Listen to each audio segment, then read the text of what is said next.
Pas de diagnostic. Une fois encore, il est quand même important de connaître sa population. À Paimpol, c'est 100 repas gratuits qui sont fournis tous les jours par des associations caritatives. C'est un ménage sur deux qui ne paie pas ses impôts et 600 personnes qui vivent en dessous le seuil de pauvreté, ou 600 ménages. Donc, effectivement, il y a une réalité à Paimpol. Il faut la regarder en face et se dire, voilà. Donc, à partir de là, ça, ce sont les chiffres, comme vous dites. Après, la question, c'est la solidarité. C'est-à-dire, qu'est-ce que l'on met en place par rapport à ces personnes-là? Est-ce que c'est des problématiques d'emploi?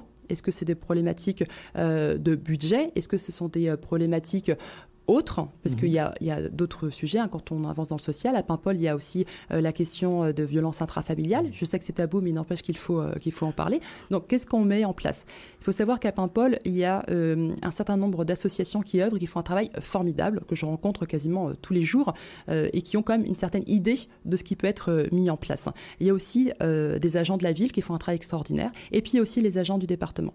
Je pense que l'urgence à Paimpol, c'est de mettre en cohérence, de mettre en lien les travailleurs sociaux avec les bénévoles des associations, de se dire quelle est la réalité paimpolaise, de quels outils, quels outils en tout cas on a, et qu'est-ce qu'on peut mettre en place à partir de là. Et effectivement, là, on peut faire aussi du lien avec ce qu'on évoquait tout à l'heure, c'est-à-dire aussi une politique plus largement de solidarité, politique sociale, politique écologique.